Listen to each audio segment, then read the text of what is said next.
morning. The September 19th, 2024 meeting of the Johnson County Community College Board of Trustees is hereby called to order. Won't you please join me in the Pledge of Allegiance? I pledge allegiance to the flag of the United States of America and to the republic for which it stands, one nation, under God, indivisible, with liberty and justice for all. I tried to cut out a line. All right, it's time for roll call, and we do have a quorum with trustees Mitchell, Jennings, Cross, Rattan, Smith-Everett, and I am your board chair present as well. So we're going to move right along, starting with awards and recognitions, one of my favorite parts of the meeting, the student spotlight, and Dr. Korb, we'll turn it over to you. Yes, we do have a student spotlight this evening. We have Olivia Mck Ander. We are very happy to welcome her to, yes, if you'd step to the podium. And I had a chance to visit with her just a little bit, but I'm excited for her to share her story. All right, great. Go right ahead. Good evening, everyone. So my name, is Olivia Mck Ander. This is my second year at Johnson County Community College, and I am a pre-nursing student. In regards to my journey getting to Johnson County, I graduated from Olathe East in the class of 2022, and after I took a gap year and traveled a little bit and finally figured out I wanted to pursue a career in nursing, I decided to come to Johnson County Community College because I've heard such great things about their ADN program, and there are also the ability that my prerequisite courses transfer so smoothly to other BSN programs in the area. One of the first things that I did here was when I was looking around the school the first week of classes, I saw the honors program and I saw the word scholarship and I walked straight through the doors. And that, little did I know that was one of the greatest decisions that I could make in my time here. The honors program has given me scholarships, but has also given me amazing opportunities to meet other like-minded, high-achieving students, get me connected to resources on campus, such as the Academic Resource Center, which during anatomy and physiology, I probably was spending 20 hours a week in. And I think it is because of that resource center that I was able to make the president's list both semesters last year in my time at Johnson County. I'm also involved with Student Senate, so I serve as the Student Senate Secretary, and I currently am the president of the Phi Theta Kappa Honor Society as well, where we do research and engage in community service as well. And so it's been an amazing year at Johnson County so far, and I'm excited for this one. I'm very thankful for all the opportunities that I've been given and the connections that I've made here. And yeah, that's kind of my story. Thank you so much for sharing your story. I will comment, you're thanking the Resource Center, but I would bet that it was your hard work and diligence that got you on the president's list. But any questions or comments for our wonderful guest this morning, or this evening? Yes, Trustee Rattan. Thank you for sharing, and you're very good at speaking at the podium and very comfortable, so I can tell that you're a leader. Thank you. Do you have an area in nursing that you want to focus on? Long term, I would love to work overseas with underserved populations. So I would specifically, I know a lot of organizations that will send people overseas work with pediatrics, and just in intensive care in general. So I'd love to be a PICU nurse for a few years before spending time overseas. Thank you so much. Yes. Trustee Smith-Everett. As always. As always. Thank you so much for sharing your story and your journey. Where would you like to go when you transfer? Are you going for, I forget all of the different ranks, but are you going to go on in your nursing career and head on to another institution? So I would like to attain my Bachelor's of Science in Nursing, and so Johnson County has a program where you can get your associates while also getting your bachelor's through the University of Kansas. Mm-hmm. So that is an option, or I will just go directly to the University of Kansas in Kansas City. So. Well, best of luck, and I think that's incredible. I love the desire to go overseas because your service will be needed, and all the lessons you learn when you travel are lifelong, and you'll cherish those. So that's great. Thank you. Trustee Jennings. Olivia, I just want to say you are a really good speaker. Thank and you. I can tell that you are probably an amazing leader, and you've got a lot of passion, and I can see the energy in your voice. I just want to say good luck. You've got a great journey ahead of you, and people are going to be really lucky to be able to work with you. Thank you so much. You know, I would just say, Olivia, some careers are careers and other careers are callings. Nursing is one of those careers that I believe is a calling. And it sounds like you've been called to do that. Like my fellow trustee, Laura, I applaud you for wanting to go overseas.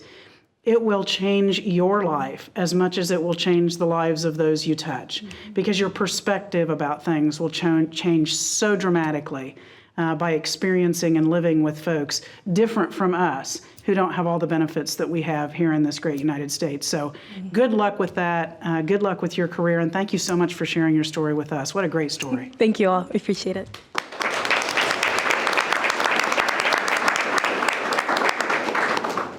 I think sometime we should just have a whole board meeting that's nothing but student spotlights. I always tell them, it's the best part. It's the best part. It really is. I mean, I love hearing the stories. It's absolutely wonderful. So, If I could say just one more thing, Olivia's mother came with her, and I know she just did this, but this is good. As a parent, you love this. So she came in, and they happened into the president's office, and I had a chance to meet them and everything. Okay, you could tell that her mom is so proud of her. But what I loved even more is that Olivia was not embarrassed that her mom was there, and she was, so I just love that. It was awesome. We enjoyed having you stop by. that's wonderful. You know, as parents, we love nothing more than to embarrass our kids. So. Exactly. But she didn't seem embarrassed. Is your mom here today? No, she's not. Well, someone can send the video of Yeah, those two. that'll be great. Yes. All right, thank you so much. All right, now is the time in our agenda for the open forum. And so I'll pull out my handy dandy little script that you've all heard 1,000 times.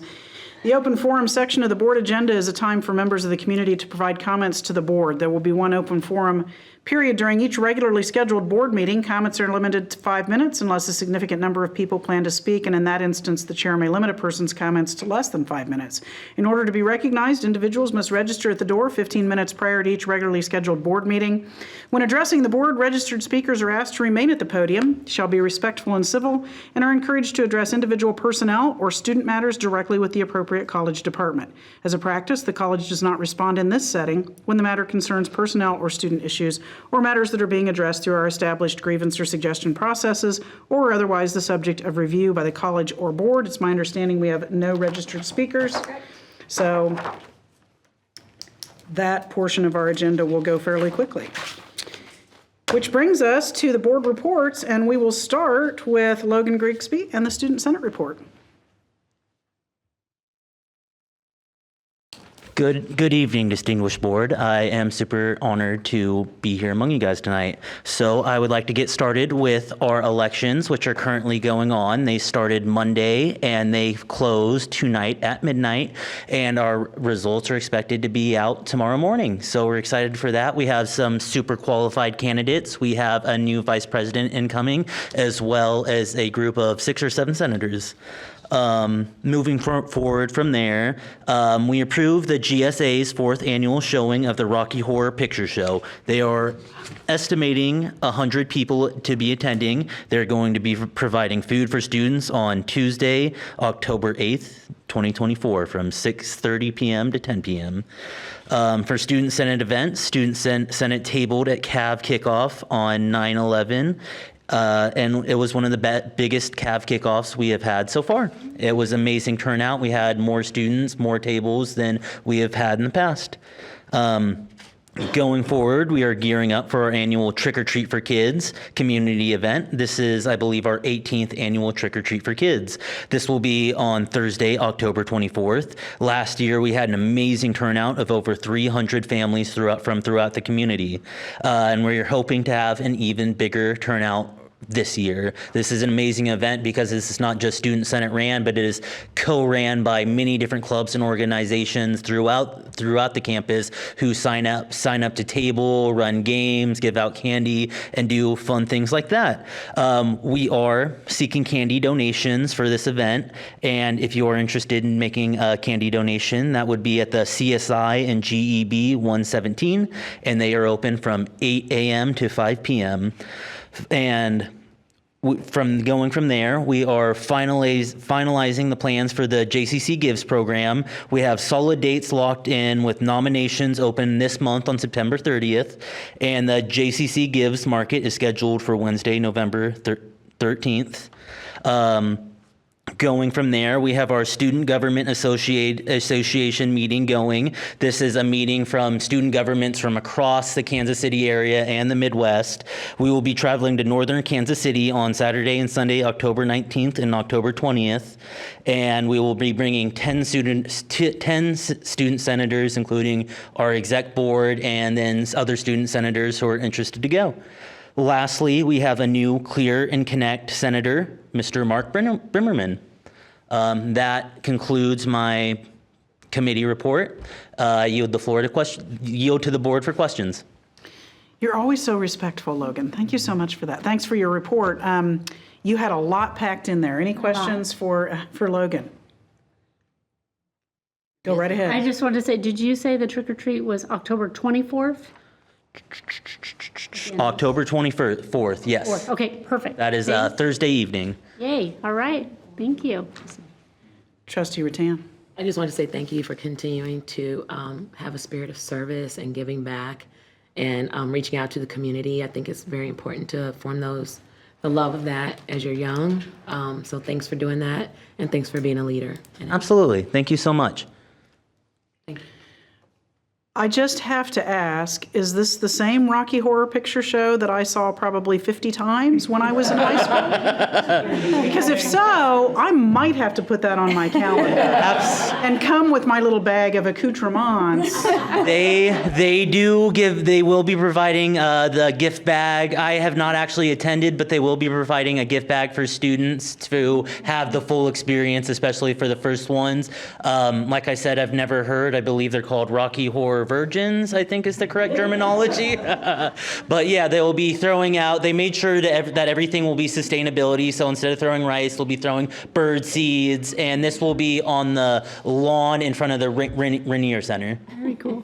All right. Well, I may have to put that on my calendar. That'd be a throwback for sure. What date was that again? That will be Tuesday, October 8th. At what time? From 6:30 to 10 p.m. Sounds like a trustee retreat. It's early. A trustee retreat, that's a great idea.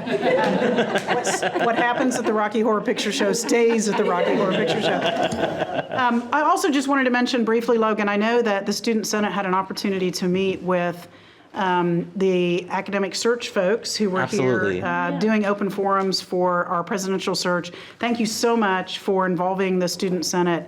I understand that there were a number of students there and that it was a very interactive session. And so I'm sure that you played a role in that. And so thank you for getting folks out. And your input certainly is very valuable as we embark on that journey. So thank you for that.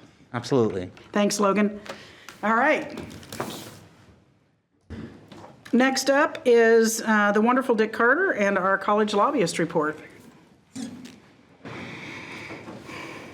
I'd rather be involved in the type of elections that Logan is involved in. I'm somewhat hesitant to yield the floor to questions to the board, but we'll probably do that anyhow at the end of my report. I am going to depart a little bit from the normal way I might bulletize the report that I've already presented to you. I know you can read that, and if you have questions about that, I will address those.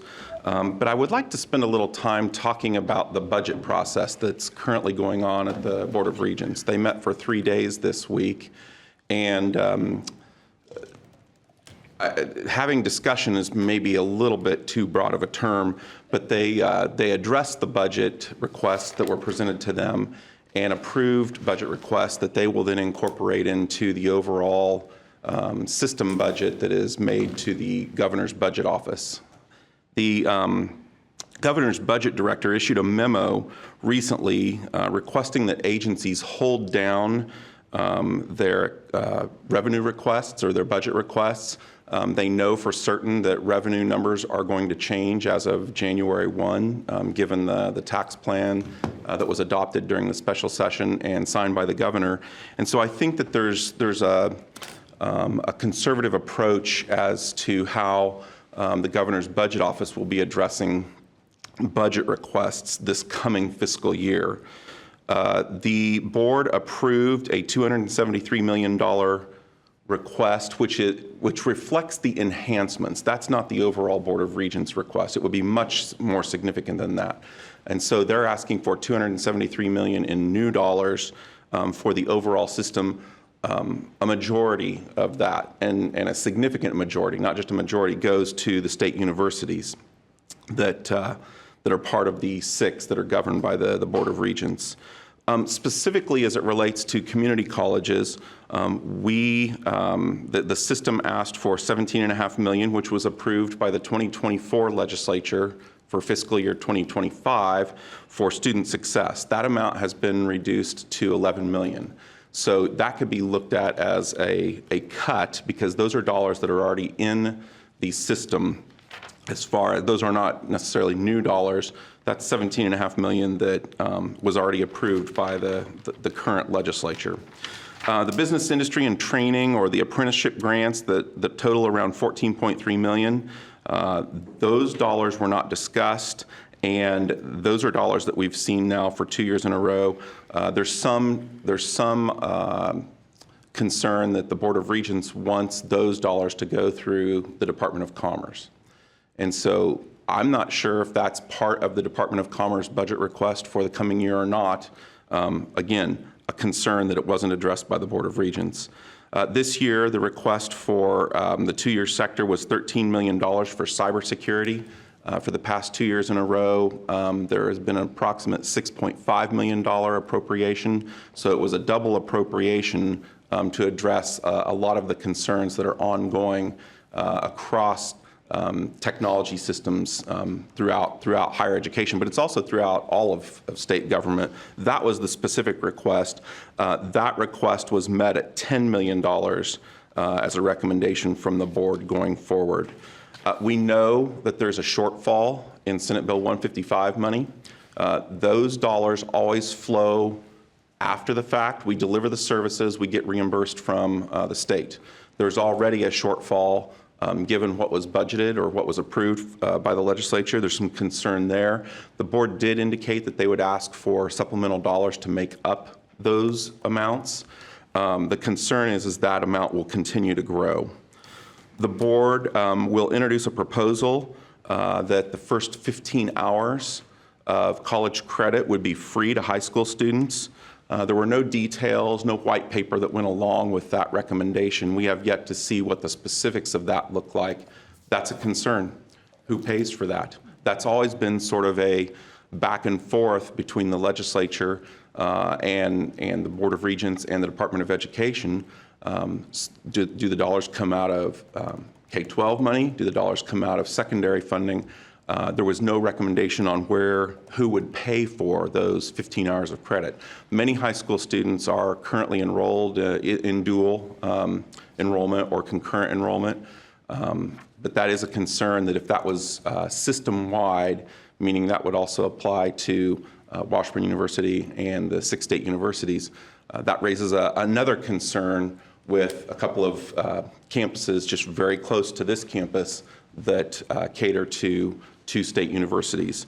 The other concern that was mentioned is that there will be an effort afoot to eliminate service areas. And so while that's not as large of an issue for us, since our service area really is Johnson County, we still have folks knocking on our back door. That's a concern there. It's a bigger concern when you look at the other 18 community colleges. Those service areas are much larger and different in nature than Johnson County Community College, but again, an area that we'll need to watch very closely.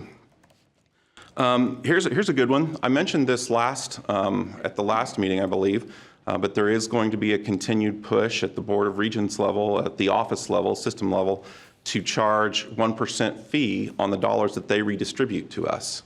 And so as you'll recall, any new dollars that are appropriated, this is as a result of Senate Bill 345 in 1999, all of higher ed comes under the 6 state universities are governed by the Board of Regents. We're coordinated by the Board of Regents. Not exactly sure what that overall amount could be for community colleges, but it's a concern that now we would have a state agency taking 1% of the funds that were appropriated by the legislature for community colleges or for the two-year sector and charging a 1% fee. If it indeed costs more to administer those funds, that should be a request from the board office for additional dollars from the state legislature. Still looking at the overall budget recommendations that are being made by the Board of Regents, but instead of moving forward, it's looking more like cuts to the community college, to the two-year sectors. I think the concern, the additional concern is the governor's budget recommendations are just that. The legislature takes those budget recommendations and then does with them what they will. And so if we're already starting in a negative, that concern grows even larger. I think you add to that complexity the additional desire for the legislature to have their own budgeting arm. That's not going to be the case for this coming year. It takes longer than that for them to develop their own budgeting process. But there's already been an interim committee meet to talk about just what that looks like and how many staff would be needed to develop their own budgeting process. So there's quite a bit of concern as it revolves around dollars and cents at the state level and how those flow back to the two-year sector. And I think that kind of gives you a sense of the activity that occurred in Topeka the past few days and kind of our starting point for where we go with regards to the budget in January. There's even some policy issues in those comments that I made that are they going to be legislative requests, or are they going to be an agency that just does what it wants to when it comes to redistributing money? So I would stop there, Madam Chair, and see if there are questions. Again, that was a lot packed into a little bit, so we'll start with you, Trustee Smith-Everett. Yeah, you're bringing such levity this evening, Right. and cheer and good spirit. I was not writing fast enough. What is being considered to be moved to the Department of Commerce or from? Yeah, so there have been workforce training or business industry training, sort of apprenticeship type grants that have been a part of the system for the past couple of years. There's sort of this back and forth in Topeka about are those Department of Commerce dollars, are those training dollars that should be part of secondary education? The past couple of years, they've come through the Board of Regents. That's where we would like them to stay, is at the Board of Regents. My follow-up is maybe not as fruitful as I am initially thinking, but have we ever invited the Board of Regents to come to our campus the way we invite our legislative leaders before the legislative session begins? That was my initial thought as you were talking, is being able to see some of the things that we're trying to get off the ground or expand. But on the other hand, I know that the bullseye is always on our back because we are the biggest in Kansas and we do things and have the ability to do things that other places don't. But this idea that we're not providing benefit to the larger Kansas economy and workforce, it just seems to be the beating drum under a lot of this. So it's okay to keep cutting us while we're just shoveling money towards our big universities that are hijacking, in some places, the fees for students. There's a lot in your question. Let me address a couple of the points that I can think of most immediately. We have invited and or hosted individual regents on campus before, and the regents do also visit institutions as a group, and I think that we were a stop. 22. Okay, so we were a stop on one of those legs of a tour. I would assume that since 2022, we have new regents that have been appointed, and certainly with 37 institutions in the system, it's not going to be an every year visit. Mm-hmm. So 22 was 3 years ago, 2 years ago rather, and But there is nothing that says that we can't host our own event and invite them over to. It just seems like we're always struggling to make the case for why the funds go to good use. It's not like we're using them to, I don't know, it just, 5 years on this board, and it's always, we're fighting for every dollar and cent we can get, and we're the ones that, get the cut first. It's, in my opinion, abomination, but that's my personal opinion.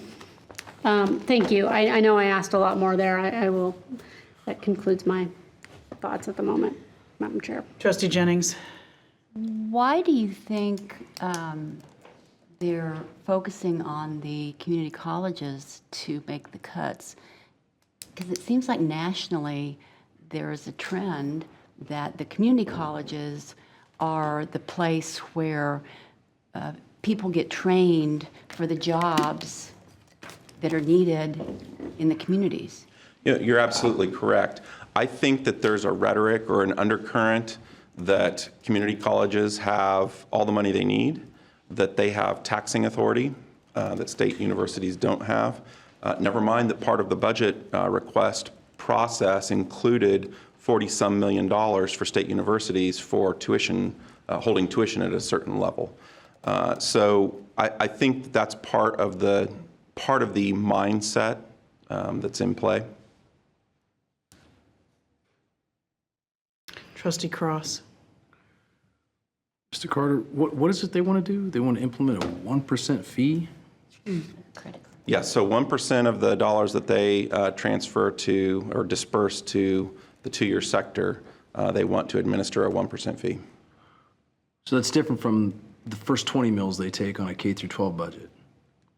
Yeah, that's really an entirely different conversation for K-12, yeah. I just made it a part of this discussion because Kansas has got the goofiest tax system I've ever seen, heard, or studied. So they want 1% of any amount of money levied to us, appropriated to us? Yeah, I'd have to check and well, we don't know exactly what it looks like because we haven't seen the details of the proposal, but all new dollars, so that weren't considered base dollars, flow through the Board of Regents. So I'm going to make the assumption that we're talking new dollars flowing through, and new dollars as of a certain date. I don't know how far back we have to go to call those new dollars. My friends in Topeka like to tell me I'm not in Topeka, and I'll be the first to concede that I don't go to Topeka very often. But wouldn't that be a tax? If they take 1% of our money, it'd be a tax, right? You can call it a fee, you can call it whatever. I'm not exactly sure what you want to call it, but it would be something that we would have to pay or absorb that we hadn't had to do in the past. Did Laura Kelly come up with this? I don't believe that this is a proposal coming from the So administration. it's a part of a new tax crowd in Topeka. Okay. Not sure I'm able to answer that. Thank you, Mr. Carter. Any other questions? A tax, a fee, semantics, right? It's a bridge. It's a bridge. I have a lot I could say, but I'll hold back a little bit because I would never want to be accused of biting the hand that feeds us, so to speak. But, with our U.S. Supreme Court starting to come down and draw lines in terms of how far agencies can go, as opposed to the will of the legislature, which is the will of the people in theory. It's always surprising to me how agencies continue to flex. And it seems to me, this is probably just me being naive, but there's a little bit of a conflict of interest here with the Board of Regents determining how much goes to the universities and how much goes to us because of the way in which we, all interact. But I think this idea, because I think you're exactly right. There's this notion of, you can raise your own taxes and you can, you don't really need our money. And perhaps having them on campus might not be such a good thing because they'll walk around and say, look how wonderful this place is. But I think that misses the point because the demographic we serve and the economic driver that we serve as is very different from what the universities do. And I feel like they're missing the point as to why community colleges exist and why it's important for us to be supported by state monies. But, you know, that's just me, I guess, being naive and thinking. So I'll leave it at that. But Very astute observations. 1% fee tax, it's still 1% that we don't get. We'll be in the 1%ers. That's right. How wonderful is that? All right. Any other questions for Mr. Carter? Trustee Rattan. As I was Googling service areas and reading really quickly, you said that there is a proposal to eliminate the service areas. We believe that's coming. I don't think it's not materialized yet. But And is that for all colleges or just community colleges? I think it's community colleges, as I understand it, or the And- two-year sector. And you said would it be minimal impact on us because of our populations, or what is the impact on us if that happens? Not necessarily minimal impact. I think our service territory is very different from the other 18. Our service territory really is Johnson County. When you look at some of these community colleges serving more rural areas, they have a much broader reach. And so that goes back to even some of the things that were addressed when Senate Bill 345 kind of went into place, and then later on, some of the equalization that was to occur over a multi-year process for out-district tuition is what they called it, that never fully materialized or was never fully funded. And so there's a whole host of issues that go along with the elimination of service areas. As it is now, we request permission to offer a class if it's in a area where there's a state university, or we might have an agreement. There's plenty of hundreds of agreements that's probably not even the right term. I don't even know how many agreements we have with four-year college lots. And so those are relationships that are built over using the process as it currently exists. I think you would have a little more of a Wild West type of scenario if you no longer have service areas. Thank you. Trustee Smith. Sorry, Don't apologize.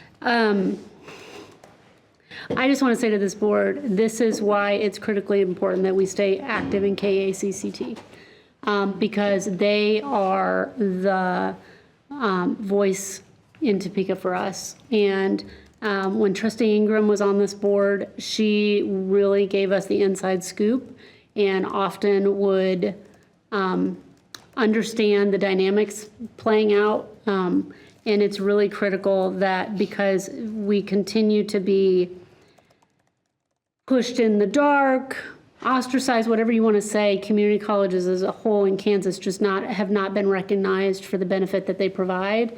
And it's really on us to educate our elected officials. And I will end this by also saying elections matter. And it is really critical that we vote in local elections, because these things can be swayed by one or two people who understand the critical importance of education and stand up for it. So that'll be the end of my comments about it. Thank you. Thank you, Dick. I really appreciate it. Next time, sunshine and rainbows or something, streamers, something. Yeah. Maybe. I could It's come over and November. join you at the Rocky Horror Picture Show, I guess. Right? All right. Well, thank you for your report. Safe travels back to Topeka. And Thank you, Dick. keep us apprised of what's going on over there. Thank you. Thank you. Next up is College Counsel and Mr. Jason Arnett.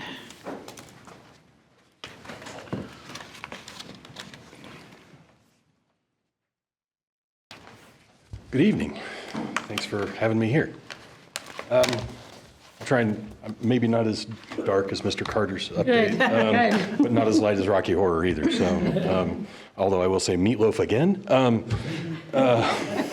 College Council met on September 11th. We got some updates from Staff Council that included, we sent an inquiry to Cabinet to ask about a day in December. We're waiting to hear back on that. Staff Council is also having a town hall coming up in October. That date is to be decided yet. And we were asked to support a staff development's new staff mentoring program, which is actually kind of exciting that's happening. Really glad to see that. Academic Branch Council told us about the regular substantive interaction measures, or interactive tool that measures how much interaction is on online courses between instructors and students. And they're working on figuring out who's going to participate in the updated pilot. Cabinet told us about a revamp of the current strategic plan to kind of bridge into the new president's term. So we're looking forward to hearing more about that. And then College Council itself, we got to ask questions of John Clayton regarding the council's committees and task forces document that we see and approve, and we're glad is there. We understand that we're still determining which committees are committees still, and how they fall under those new guidelines. And then we're still pursuing illustrating the path of items of concern or interest as they come in through staff council or ABC before coming up to College Council. Our vision is kind of a schoolhouse rock, I'm just a bill sort of thing that comes through.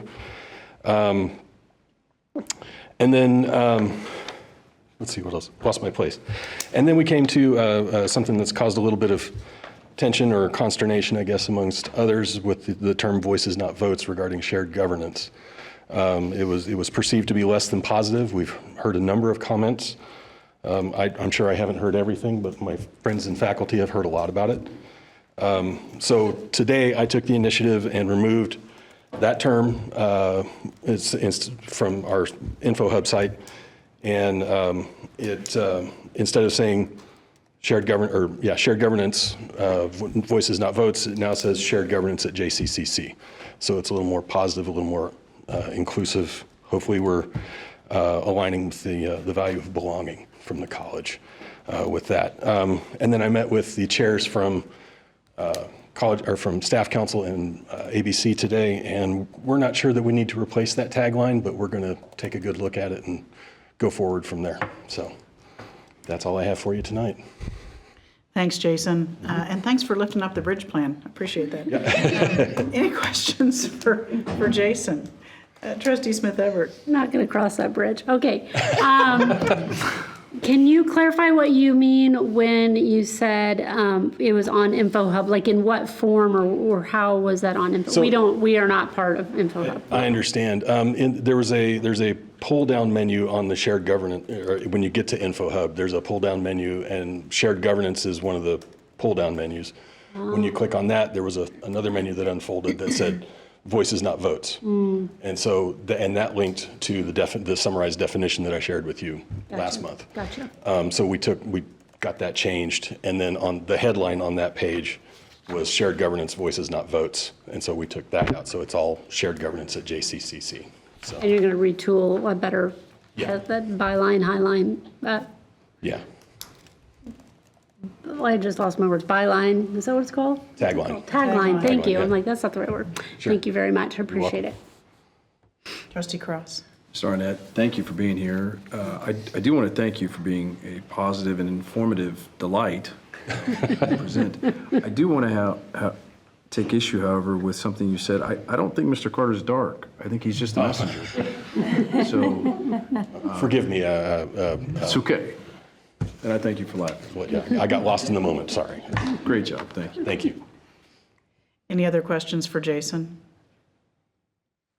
So words do have meaning, and it's funny how sometimes we hear something in our own brain and it sounds wonderful, and then other people hear it and, oh, that didn't sound like we thought it sounded. Exactly. So, yeah. so it's always good to hear that we're willing to say, maybe that wasn't exactly what we meant, and to make the changes to make sure that everybody's on the same page. So, yeah. Thank you for that, and thank you for your report as always. Absolutely Appreciate it, Jason. Thank you. Andrea View and the Faculty Association report, and we're missing your vote T-shirt. I was like, Trustee Smith Everett said something about getting out the vote, and it would have been nice but we'll all get those soon, right? Perhaps I will wear it sometime. I have probably 4 or 5 different vote shirts. And then of the I'm Just a Bill, I think I have 4 of those in different patterns and whatnot. So I'm all about wearing vote shirts around, I guess. I didn't know if it was necessarily appropriate for this particular forum, but I'm happy to encourage voting nonetheless. It would be a delight. So as you said, my name's Andrea View, and I'm the president of the Faculty Association. Since the last board meeting, the semester has started, and things are going full steam ahead. Faculty are busier than ever, helping students adjust to college-level coursework, introducing them to a range of resources to support their growth, and meeting with them to ensure they're on a path to success. So for counselors, August and September are peak periods. Students look for advice on academic programs and planning and seek ongoing support for the challenges that they're facing, in their lives. For academic support division, this means ensuring that other faculty and employees are aware of all of the academic supports that we have here. I believe the Student Spotlight was talking about the Academic Resource Center and all the support systems that are within that space. And then it's also encouraging students to take advantage of those resources. That's a big, letting them know it's there and encouraging them to utilize those things. And then for teaching faculty like myself, it means starting off the semester on the right foot so that students understand classroom expectations and form quality learning habits really early on in the semester so that they can be successful. So for all of us, it actually just means supporting students in their academic pursuits, and that way they can fully realize the opportunities that this college provides. So the first month or so of the semester can often be a tidal wave for our students and employees.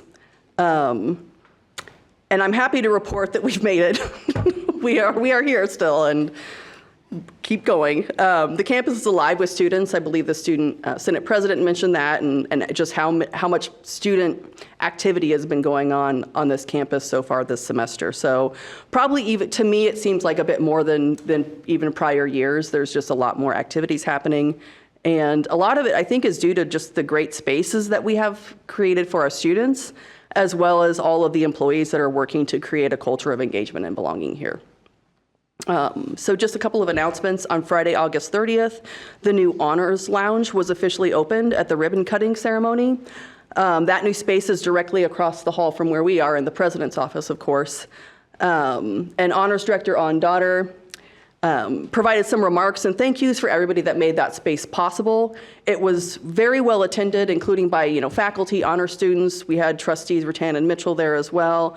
And so I know Ann is very appreciative of having that space for the students, and I think it's going to be going to bring them all together and be a great place for them to kind of collaborate with each other. As of this semester, there are 143 students who are active in the honors program. 44 of those students joined last spring and into the summer. And the program supports students across a range of disciplines, regardless of whether they're planning to transfer or not, or whether they're degree seeking or not. So folks are encouraged to send potential honor students to that program and to the office. There are also 2 remaining info sessions for students. Tuesday, October 15th at 3 p.m. in GEB 238, and Wednesday, October 16th at 3 p.m. in GEB 238. Andrea Timish, Outreach and Programming Librarian, in collaboration with the Grants Office and also support from Dining Services, has been awarded a Humanities Kansas grant for the Godzilla Friday film series celebrating 70 years of a Japanese icon. It's a 3-part film screening and discussion series that celebrates the 70th anniversary of the first Godzilla film. Each screening features a question and answer session with Dr. William Sutsui, a renowned scholar of Godzilla cinema and the author of Godzilla on My Mind. There are going to be 2 remaining screenings. One is tomorrow evening at 6:30 p.m. in the Craig Auditorium, GEB 233. And then the other one, and that's the showing of Mothra versus Godzilla from 1964. And then on Friday, September 27th at 6:30 p.m. in the Cap Fed Room, there will be a screening of the more recent Godzilla film from 2014. Next, this week there have been a bunch of events focused on civic engagement, civic knowledge, and that kind of stuff. So Monday we had a book talk by Dr. Lindsay Cormack, who is an associate professor of political science and a director of diplomacy, the Diplomacy Lab at the Stevens Institute of Technology in Hoboken.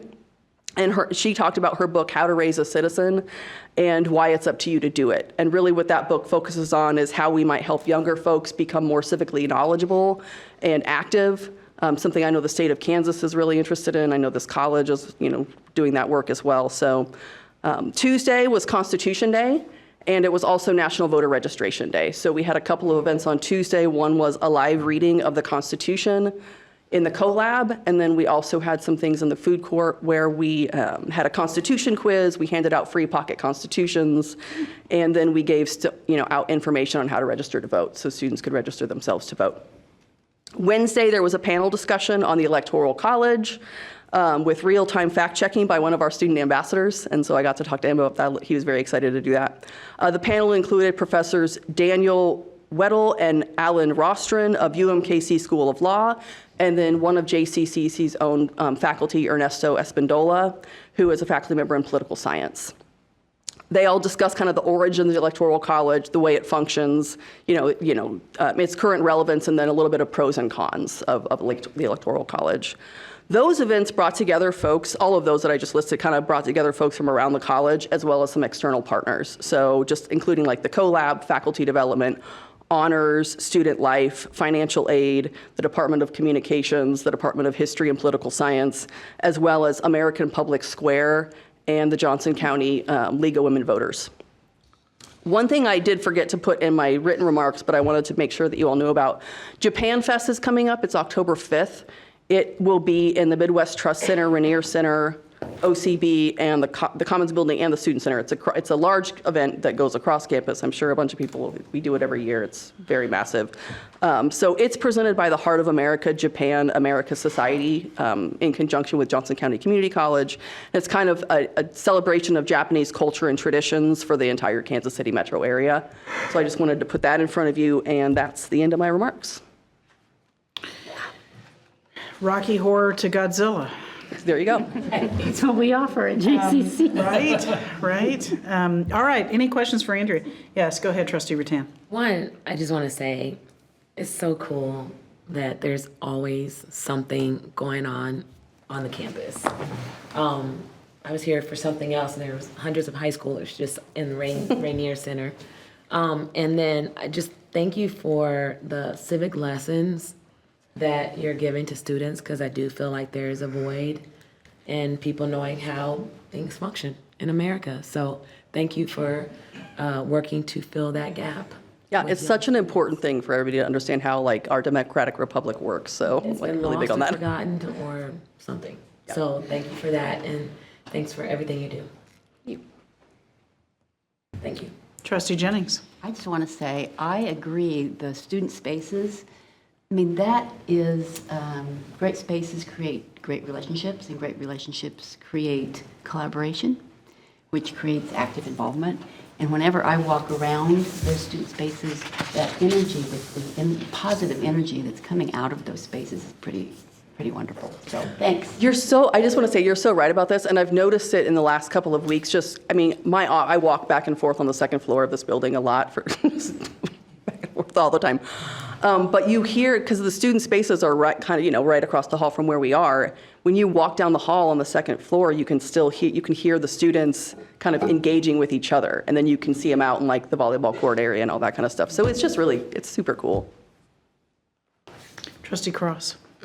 Thank you, President View, for being here. I greatly admire you and everything you do, and I struggle every day, mostly with my wife, to teach her that Democratic Republican democracy means you, right? If you want speed bumps on your road because people have been killed on that road, you should call City Council and report it and demand it. If I practice law, and I'm blessed to be in one branch of the government that very few people understand or know, you have a duty to mitigate your losses. So if you've had 2 feet amputated and you're wondering what you should do about it, you should call a lawyer. It's on you, even at that point when you've been victimized. So I thank you for teaching people the solemn duty we have to call things out and be vigilant and participate, because you don't need anybody to give you permission in this country. We do, and I appreciate your teaching and leadership on that. Well, thank you. And being the political scientist that I am, I have to say, the system is intended for people to be engaged. And if people aren't engaged, then that's, probably not as working the way it intended. So it's really important that people inform themselves and show up. Decisions are made by those who That's right. show up. Engage, yeah. Any other questions? Trustee Rattan. Speaking of spaces, we just did a tour of the faculty lounge. Oh, yes. Oh, wow, that was nice as well. So I think that also hopefully makes the faculty feel good or inspires them or does whatever the student lounge is doing. I hope it's a parallel universe. Isn't it so comfy? I love it. So I just have a couple of quick comments because I don't want to belabor the issue. I think everyone's pretty much covered it, but a couple of things I wanted to mention. You know, we all know that the transition from high school to college is extremely difficult in many respects. It's more difficult. You have to have self-discipline. And the fact that faculty and staff together are so engaged in trying to get students involved, you know, Jason used the word belonging. If you can instill that belonging in students during that first 2 months, they're so much more likely to stay and pursue their education. And so what a great idea to have these great spaces where students can come together and you know, when they make friends here, they're more likely to come back here. And then this issue of civic engagement, you know, I think, I'm not going to be able to quote statistics, but I think we all know that the demographic from age 18 to 25 is the least likely to vote in our country. And whatever we can do to get them to understand the importance and to get them involved in making those decisions. I mean, I've seen it with my own kids. I'm 2 out of 3. I got 2 of them voting at this point, but it's hard because there's so many other things that they'd rather focus their time on. So thank you for all your work that you're doing in that regard. Appreciate it. And Godzilla. I think we all need to go see Godzilla too. So thank you so much for your comments. Always a pleasure to hear from you, Andrea. All right, next up is the Johnson County Education Research Triangle Report, and Trustee Smith Everett. Thank you, Madam Chair. JCERT received $2.2 million in sales tax in July 2024 and distributed $750,000 to each of the 3 university entities for a total of $4.8 million distributed year to date. We will be meeting, JCERT board meets in late October, so it'll actually be after our October board meeting, and we did have to reschedule that K-State Olathe tour that I was supposed to go on, so hopefully later this semester I'll have an update on that as well, and that concludes my report. All right, any questions? It's a wonderful facility, the K-State Olathe campus, so. Looking forward to seeing it. Yeah. All right, next up is the KACC report, and Trustee Cross. Thank you, Madam Chair. KCCT met August 24th up at Kansas City, Kansas Community College. I believe Trustee Hamel's there with me, along with a couple of members of the Johnson County administration. A presentation was made from a vendor, EAB, related to higher education trends and the impact of artificial intelligence on the world. Apparently that's going to be big, artificial intelligence.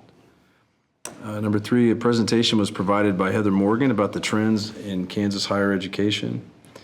And another marketing presentation was provided by KCCC to help ensure colleges understand the return on investment that they should be measuring related to their marketing spending. Seth Carter, the president of Colby CC, gave an update on the president's meeting, which covered many of the issues, including what colleges are charging in tuition.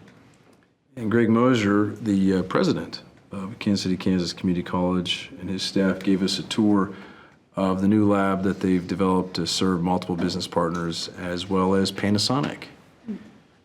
Our next meeting will be December 6th and 7th down in Parsons at Labette County Community College. And I will say that I'm now the liaison, thanks to all of you. And I concur with Trustee Smith Everett and Trustee Ingram's activism. She was president, I believe, of KACC for a couple of years, and former Trustee Jerry Cook was very active, involved for many years before her. We've always had a strong presence, and each of the presidents I've served with have made it a priority, not only with our time, but with our treasure. We donate, frankly, a disproportionate amount of money to that organization that I think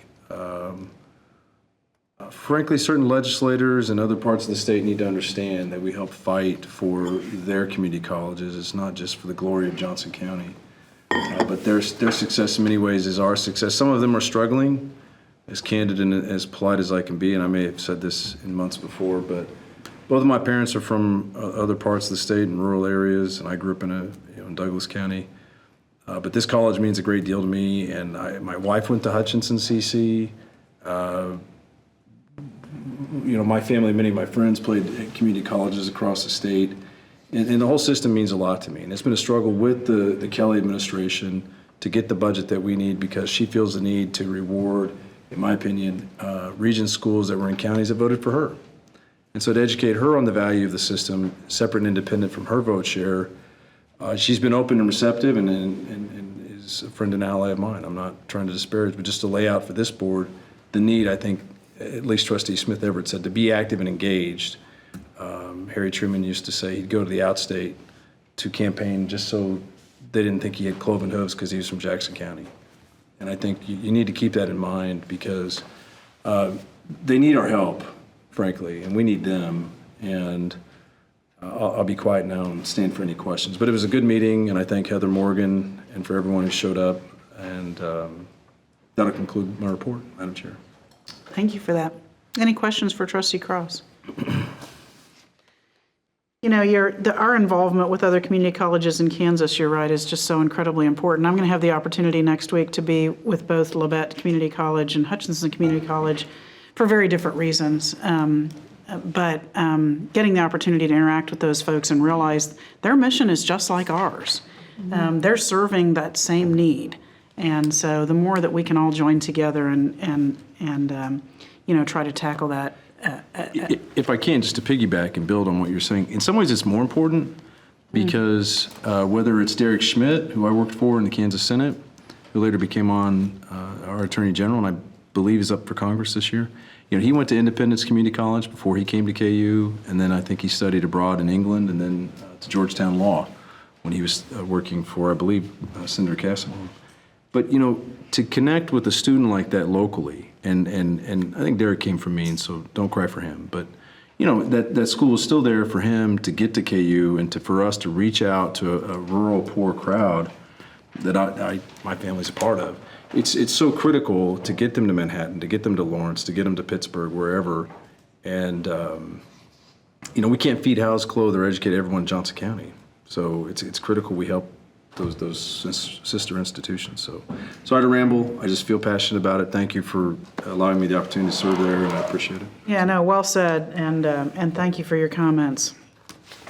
All right, any other questions for Trustee Cross before we move on? It's time for the foundation report, and Trustee Hamel, thanks for joining us. Yep, thank you so much. The Summer Chance Evening is 51 days away, so we're almost there, November 9th. There are still sponsorships opportunities available. We have an ability to buy half tables, not just full tables this year. Sponsorships are selling fast, and they are over 3/4 of their income goal.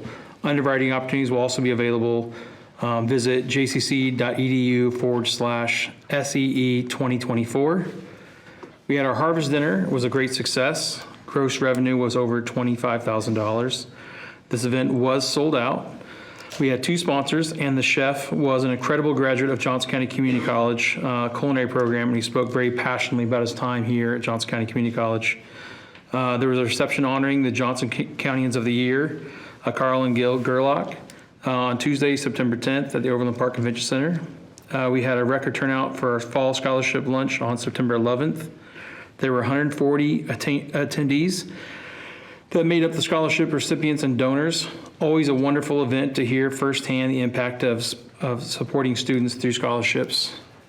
JCC Foundation is partnering with the Fashion Design and Merchandise Department on an event at Johnson County Museum, September 18th at 5:30 p.m. This event will be free to be, will feature the historic fashion design collection from the 1960s era, which is part of the exhibit at the Johnson County Museum. The Nerman Museum membership levels and benefits have recently been updated. Learn more about the opportunities to travel with the museum and staff, attend exclusive events year-round at nermanmuseum.org, and then click Join Membership. JCCC Foundation has also worked with the Midwest Trust Performing Arts Center to update their Friends of the Arts benefits and levels, as well as new performing arts series, sponsorship packages, and benefits. We will be rolling out these new packages very soon. And that concludes my report. All right, thank you for that. Trustee Cross. When's the thing at the RBC? Was it September? Was it last night? No. Yes. Oh, okay. Okay. No, I'm not trying to. Yeah. And I just wanted to say, like, the harvest dinner, my wife and I hosted a table with former trustee Ingram and her husband. I believe Mayor Gerlach was there. Is anybody else there? A number of us, numerous legislative attendees, and then Congresswoman Sharice Davids was there. So it was very well attended. And thank you for your report. Any other comments or questions? All right, don't miss out on some enchanted evening. Trustee Smith I was Everett? just going to say, I feel terribly guilty. It's the first time I've been in years because COVID got me that weekend, and I was so sad to miss out on the harvest dinner. It's been years that I've gone, well before my time on this board. So really, really disappointed I didn't get to try a JCCC students product because they became a chef that came back, and I love that. So I'm really glad. I know it's always delicious and it's wonderful, the food's and I always didn't divine. get to. So just wanted to shed my guilt so everybody knows I had COVID. I couldn't come. You're okay now, Yeah, right? I'm okay now. We'll forgive you. Thanks. All right, thank you for your report, Trustee Hamel. Next up is the revenue neutral rate hearing. And I have some kind of script here that I'm supposed to read.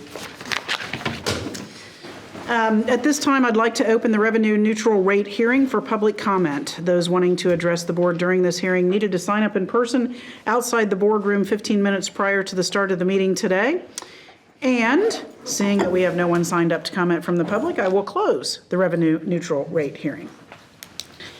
And open the 2024-2025 budget public hearing for public comment. Those wanting to address the board during this hearing needed to sign up in person outside the boardroom 15 minutes prior to the start of the meeting today.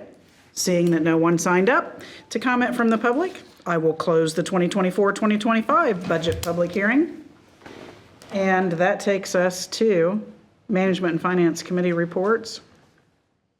Madam Chair, Trustee Hamel, yes? can I say thank you for your leadership? Clearly, no one has any objection to what you're doing. Right? It's wonderful, isn't it, that everybody's just kind of going with it? It's awesome. All right, Trustee Hamel, Management and Finance Committee. Thank you, Ms. Chair. The Management and Finance Committee held their meeting Wednesday, September 4th. Information related to the meeting can be found on pages 1 through 9 in the board packet. We just concluded our revenue neutral hearing and public hearing for the fiscal year 24-25 budget. These public hearings represent the accumulation of a year-long budget development process, beginning with the budget guidelines that were first presented to the Board of Trustees in December of last year. The preliminary budget guidelines provided framework for the building of the budget and were adopted by the December board meeting. Additionally, the board held a comprehensive budget workshop in April of this year and adopted a budget in May prior to the start of the fiscal year, July 1st. At this time, I'd like to ask Janelle Vogler, Vice President, CFO, to the podium to share the information she has presented to the Management Budget Committee on September 4th. Thank you, Welcome. Trustee Hamel. We can get this on the screen. Beautiful, thank you. Thank you. So thank you for having me tonight. I'm happy to be here to go over the final step in the FY 24-25 legal budget adoption. Trustee Hamel said a few of the things about how it's a year-long process. We have literally hundreds of people across campus that have input into this, all the work that happens in cabinet, in this committee, the Management and Finance Committee, and this board does a lot of work on it too. So I want to thank everyone for that. So we'll start with a quick look at the budget development calendar. Again, this represents that year-long process that will actually start again next month with the FY26 budget. So we finish one, move right into the other. Quick summary, and I believe this was mentioned as well. This body approved a management budget back in May, and that allows us to begin doing business July 1 for the college. We're here tonight to finalize the budget for the rest of the year.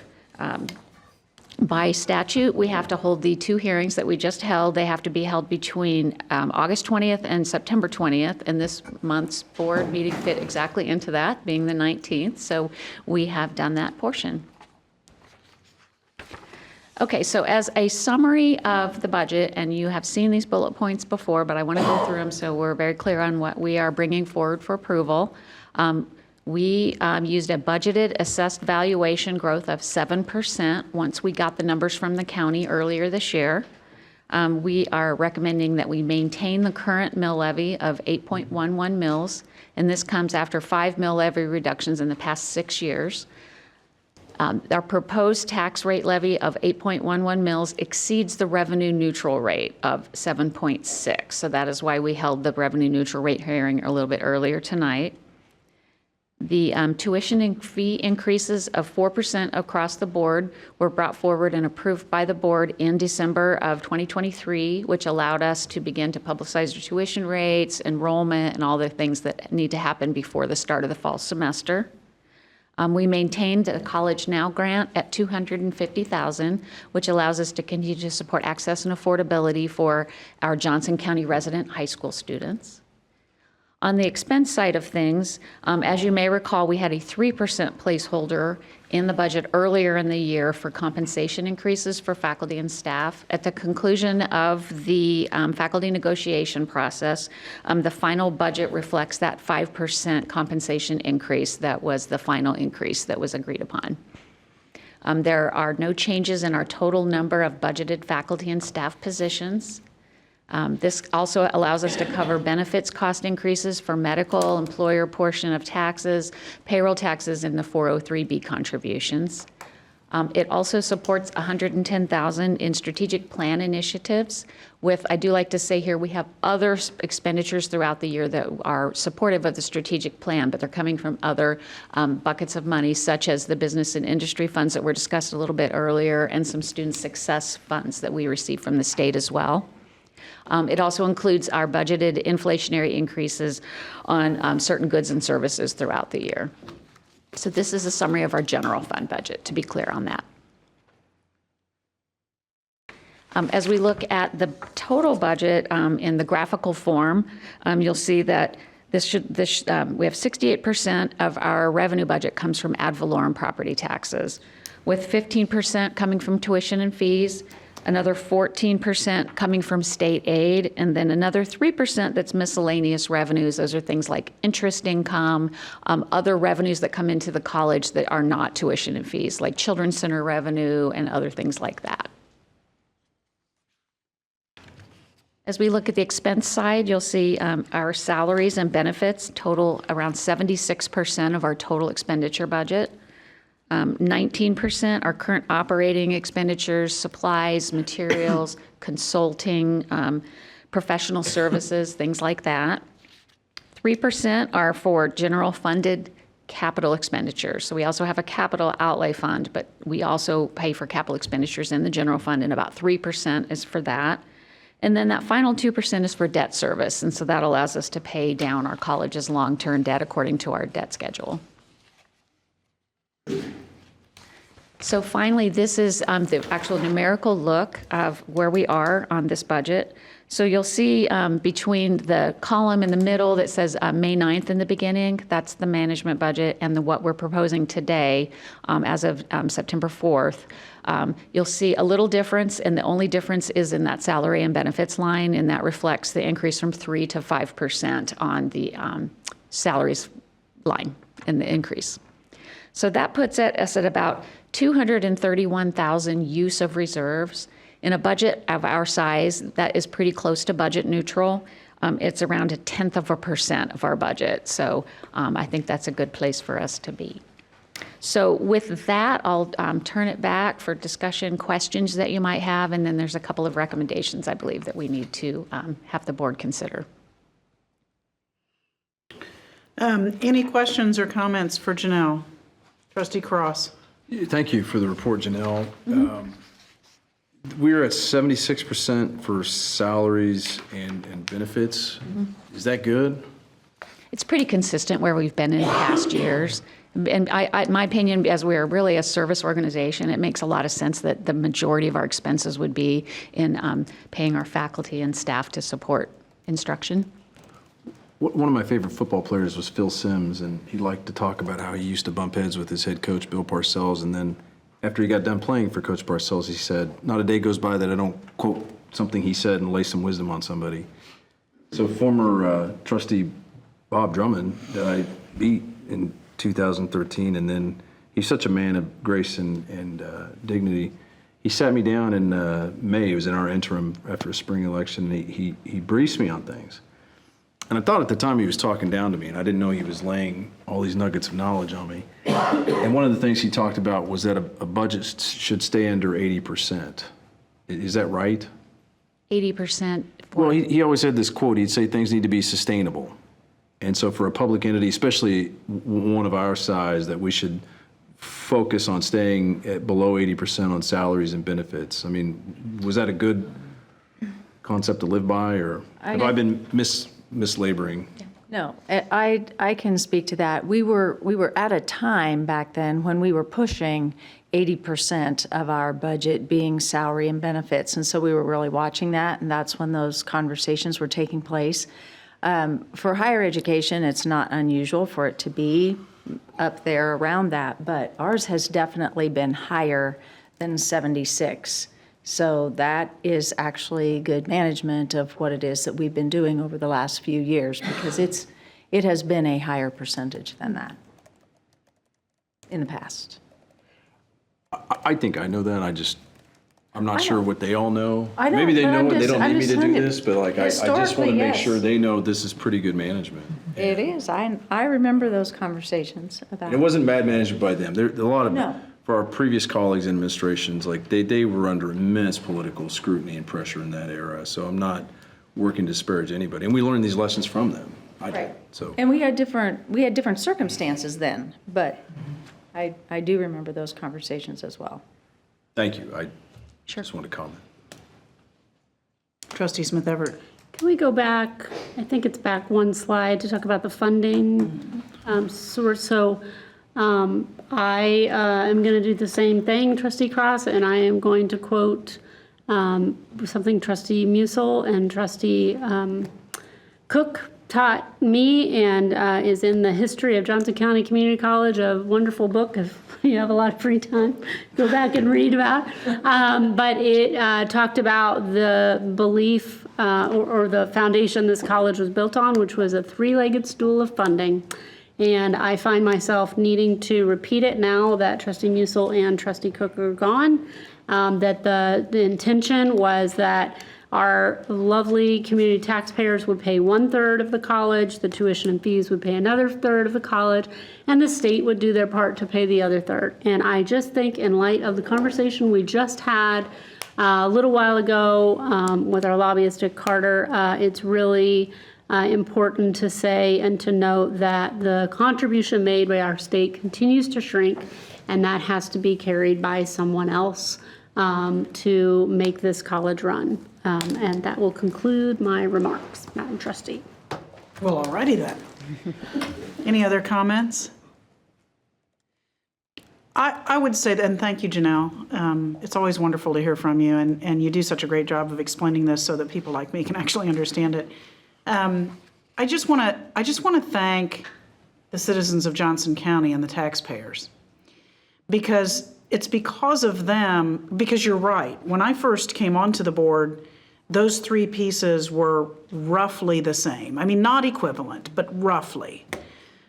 It's thanks to our taxpayers and the support of our taxpayers that we can have the community college that we have, because we can't put it on the shoulders of our students. We just can't. Higher education is becoming increasingly unaffordable for a large demographic in our society. And the state just seems unwilling to do what we would like for them to do and what they ought to be doing. And so thank you to the citizens of Johnson County who are willing to step up and make it possible for us to continue to have one of the finest community colleges in the nation. So I'll just say that. Thank you to all of them. And thank you, Janelle. Absolutely. All right. I did have one question. Sorry. That's okay. Trustee Rattan, go right ahead. It looks like we're doubling our investment income, which is great. Could you speak quickly to that? Oh, the investment income. Yes, last year was a very, very good year for investment income. I mean, it's just due to market conditions. So are you talking about doubling our budget or? Yeah. I guess I'm thinking, is it realistic to go from $1 million to $2 million? I don't have the number in front of me, but we were more in the 4 to 5 million in the last year. However, we don't think, we can't predict that would continue. So I This feel. is actually conservative. Yes. Thank you. Yep. All right, anything else? Thank you so much, and Trustee Hamel, you can continue with your report. The Management and Finance Committee has two recommendations related to the budget. First, recommendation to adopt a resolution to levy a property tax rate exceeding the revenue neutral rate.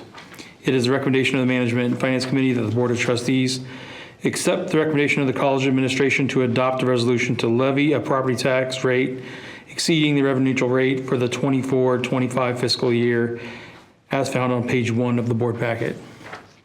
Second. I would so move. I was gonna say, I think we need a motion first. You weren't making that motion. We have a motion from Trustee Cross, Second. second from Trustee Rattan.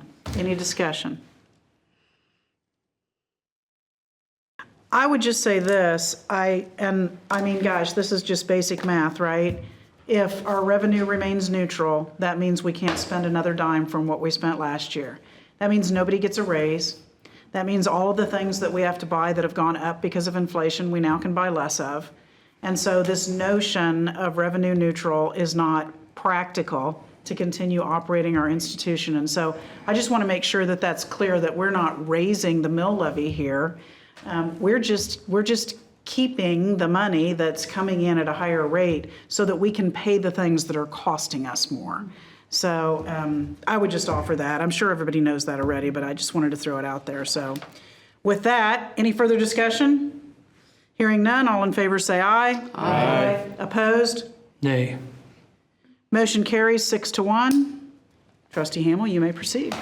Next, we have the recommendation to adopt the fiscal year 24-25 legal budget. It is the recommendation of the Management and Finance Committee that the Board of Trustees accept the recommendation of the college administration to adopt the fiscal year 24-25 legal budget as presented, and does hereby certify said budget to the County Clerk of Johnson County, Kansas for collection in the manner prescribed by law. And I so move. Moved by Trustee Cross. Second. Trustee Mitchell seconds. Any discussion?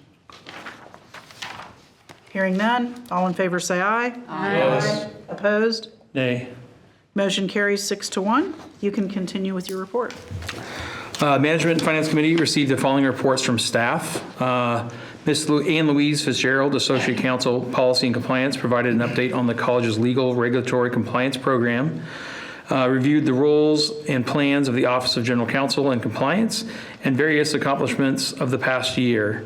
Rachel Lears, Executive Vice President for Finance and Administrative Services, presented information on the agreement with Great Jobs KC for office space use. Details can be found in the packet of consent agenda, page 22, September 19, 2024 board packet. Capital Acquisitions, Tom Hall, Associate Vice President, Campus Services and Facility Planning, provided an update on the monthly progress report of the capital infrastructure and improvement projects. The Management and Finance Committee has the following 3 recommendations to present this evening.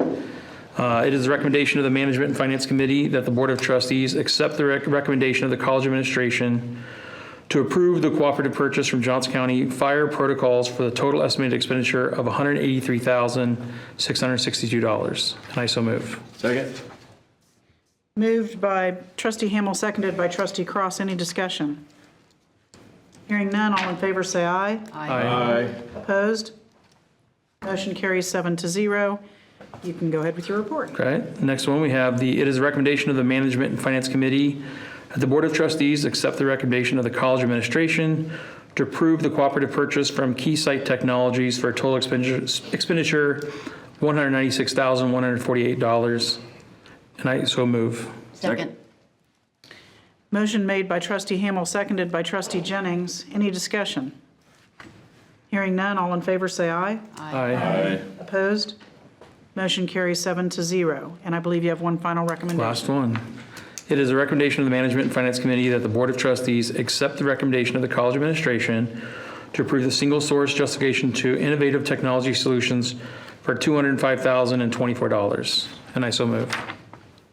Second. Motion made by Trustee Hamel. I heard a second. Trustee Rattan. Any discussion? Hearing none, all in favor say aye. Aye. Opposed? Motion carries 7-0. All right. Thank you, Ms. Chair. That concludes my report. Thank you so much.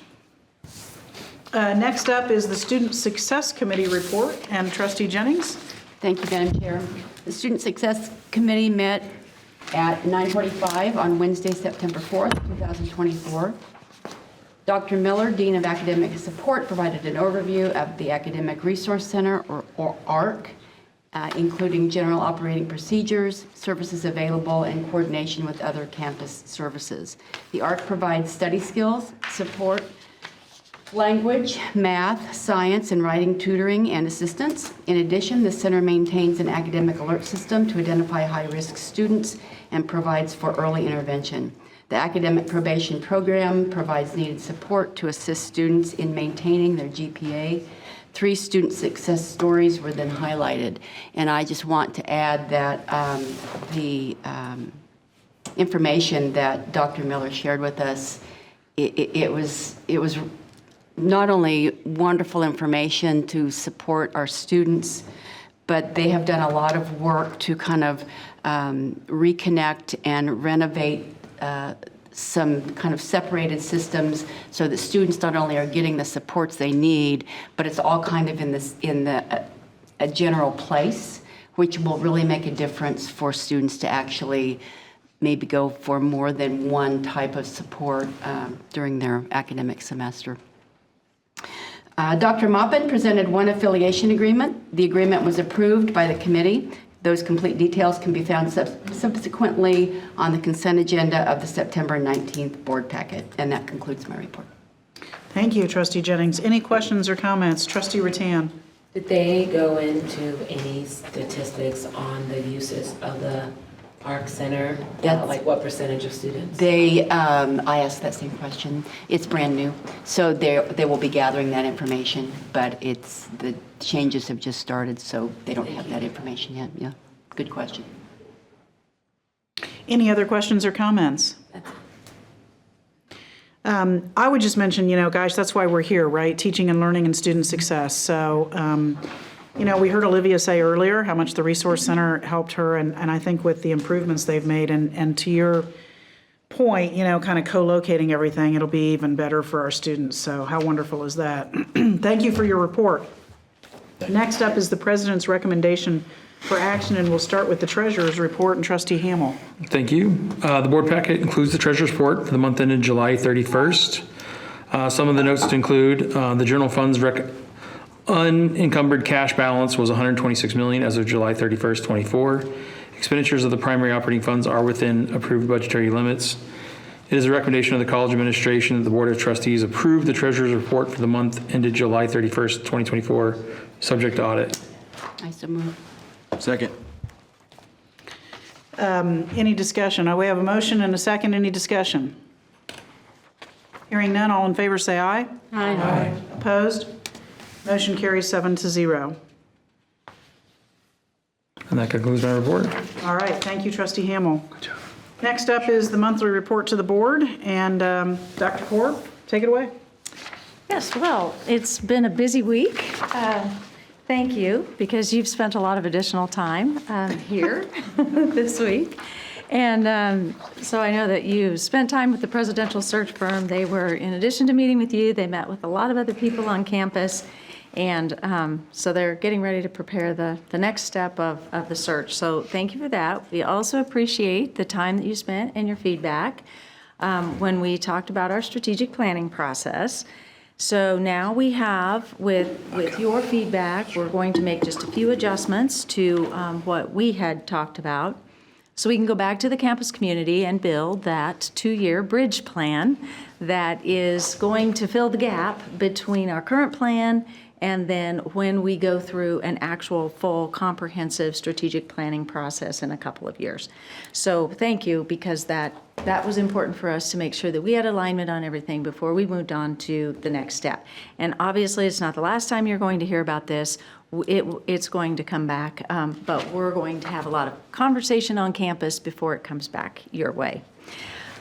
Logan mentioned the CAV kickoff, which was a great time. Lots of students, lots of activity. It was really awesome. In addition to that, we had our annual staff picnic. It was last Friday evening. And so some of you were able to attend. It's always an amazing event. Lots of good food, games, activities, prizes. People thoroughly enjoyed it, and we had great attendance. It was estimated we had about 1,500 people, maybe 1,600. You know, Susan wasn't sure, but she said we were pushing that 1,500 mark, so she thought we went over it. So it's a tradition, but it's also one of our ongoing initiatives in employee engagement and belonging. And so it's a great time for staff to be able to connect not only with each other, but with families, and just, it was a beautiful evening. It was great. It comes together with a lot of work from a lot of people, so it's not easy to pull it off, but there were a lot of volunteers, people that helped out. But I have to mention Susan Hoffman, who is the staff development coordinator, because she's sort of orchestrating all of that behind the scenes, and without her, it would not have happened. But many other people as well. Today, we were honored to host the Leadership Kansas group here on campus. And so, great way to highlight Johnson County Community College. There were 43 senior professionals from all kinds of industries across Kansas that were here. And so they got to hear a little bit about the college. Kate Allen and Elisa Waldman were able to present to that group. So we were honored to be part of their tour as they, go around the state. And that was just today. You have the enrollment report on the back of my report to you in your packet. And you will see, we're very excited to point out that we are up by 11.6%. However, the numbers only tell part of the story. So in full transparency, John told me I had to tell the whole story, which is that those numbers are impacted somewhat by some changes that we made in processing with the high school students. So the deadline for enrollment has been moved up from October to September. And in addition to that, since we've implemented multiple measures in assessment for placing people, it has facilitated a quicker enrollment process. So what that 11% represents is actually some numbers that would have come in a little bit later. But we've seen a spike from last year just because of that change. So without that, though, taking that into consideration, we're still up by about 6%. And 20th day, I think, is 23rd next week? Okay.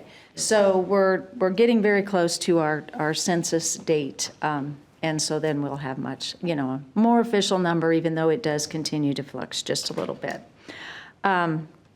Continuing education enrollment, also very strong.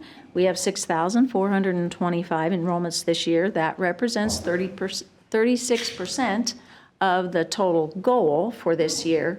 So, I have to remind you, they do continuous enrollment, so it's a little bit harder to track on the same way that we do our credit enrollment, but still very, very, very strong. My last item is short because it's a tough one for me. Janelle Vogler is retiring, and she assures me that tomorrow is her last day.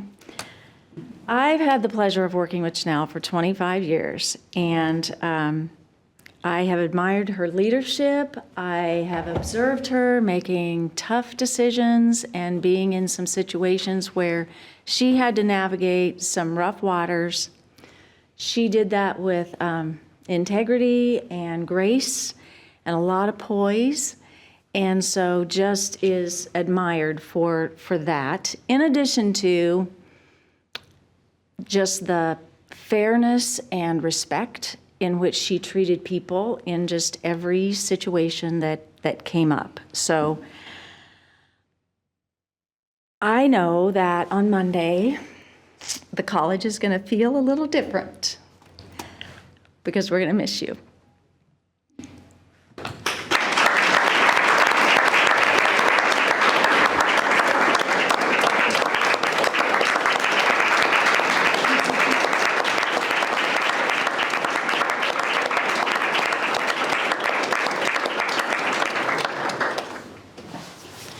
Say anything else, so I know. go ahead. I know. You had to do that, right? I did. Gosh, Janelle, we've been through a lot together. And, Judy really hit the nail on the head. Some of the things that we traveled together back on my first time on the board were tough. And I knew that I could always count on you to maintain confidentiality, to act with integrity, to help us figure out how to do the right thing. And thank you for that. Gosh, we're going to miss you. I'm always so glad when people are able to move on to the next chapter. I'm a little bit jealous, actually, but and so gosh, we're so happy for you. But the place won't be quite the same without you. So, comments, Trustee Smith-Everett. Yes, so when you came up here to do the budget hearing, I was thinking I was going to ask you, there's lots of countdowns going on right now, countdown to Election Day and all kinds of things like, countdown to the next Chiefs game. But I know you have an internal countdown. And I thought, oh, it's probably next month and we'll see it. And then I happened to glance down at the last paragraph and nearly choked when I saw that this is indeed the last time we will get to tell you. I will just say for my part, in the 5 years I've been here, I will never forget, I think you were in procurement when I started, but I was having a comment about something in some role, and they said, well, Janelle did that role before, so we can ask her. And then the next month, there was something else about HR or something. They said, well, yeah, when Janelle was that, and I went, she did that too? And the answer is always, well, yeah, Janelle, well, she's worked there too, and she's done this. So thank you for being willing to give part of your life to this college and do all the different things and wear all the different hats. Incredible service. We are always so blessed by people that choose us. And by choosing us, we are richly blessed by that. So thank you, and I wish you all the peace and happiness and fun and whatever non-college things you get to do next. So that concludes my personal comments. Maybe there'll be an interim role for you. Let's give her 24 hours. Trustee Hamel, I believe, was next. We've only worked together for a few years, but I've really appreciated everything you've done for the college while I've been here and obviously before. And Judy said it is way better than I could. Obviously, you're going to have big shoes to be filled behind you for the college, everything you've done. But it's not obviously just what you've done, but how you've done it. And we have a lot of great talented people here, and it's very obvious how talented they are. But you definitely shown, it was obvious your contribution, and I really appreciate it. So thank you for your time, and congratulations on retirement. Trustee Rattan. Thank you for your expertise and your skill, and even the way the numbers are laid out for us to understand. I did have a question. I didn't know if you wanted to speak, but it's like Disneyland. What are you doing now that you're retired? What's on the list? I honestly don't know. I'm going to take a little break and you're going to do a little traveling. I love it. Thank you. Trustee Jennings. Well, I've only known you for 9 months, but I honor you. You have been helpful. You lay things out in a way that's very black and white, so I can understand it really well. And you answer any questions. And it's always with grace and integrity, as Judy said. So we're going to miss you, and I am going to miss not getting to know you even better. However, I know that retirement's exciting, and it also, because I'm retired, it's a tough decision. Because when you love what you do and you've been with an organization as long as you have been, which I had been, it's it's a hard decision, and I know you and I have had this discussion before, but you're going to love retirement. And maybe you could just come back and be a long-term sub when it's needed. You've been in a lot of departments. She's got I was going to say that in my comments that this was her last board meeting, but don't count on it. You just never know. You don't know. Trustee Cross. Look, because a board meeting's not over once everything's been said, it's over once everyone's said it. I don't really know life without you, and I concur with everything that's been said, so thank you. All right. God bless. All right, next on the agenda is new business. I don't believe there is any new business, but I thought this might be a good time for me to just provide a very brief update about the presidential search. And Judy alluded to that a little bit in her comments. As most of you know, if you don't, you've been maybe under a rock somewhere, but Academic Search was on campus earlier this week. We had the opportunity, we being the search committee, had the opportunity to meet with Academic Search yesterday morning. And so that first committee meeting has occurred. That means that our committee is now fixed, and that's the committee that will see the process through. Our first order of business really is to set about developing the profile and what we're looking for in our next president. There was so much participation in the listening sessions, and I was hearing just earlier today who was at the community session, and we had some really good folks there to provide great input. The students provided input, the faculty, the staff, and so now we're going to put all that together, develop our profile, and march on. There is a website set up where all of the information will be found. Caitlin, that website is, you've got it memorized, right? jccc.edu/presidential search. And that website will be updated as things occur. We want to really kind of keep everything in one place so that the message is the same as to what's going on. But I am the chair of that search committee. Trustee Smith Everett is my right hand on that search committee and really kind of keeping me in line. So if you have any questions, you're free to bring those questions to us, and we'll be happy to let you know how things are going. Our target is to try to have our president hired in March so that there's sufficient transition time to get someone here by the 1st of July at the beginning of the new fiscal year. I know that we're all really not wanting to admit that we're going to lose Dr. Korb, but it is going to happen inevitably, and so that gives you just a brief update of where we are. No old business that I'm aware of, so that brings us to the consent agenda.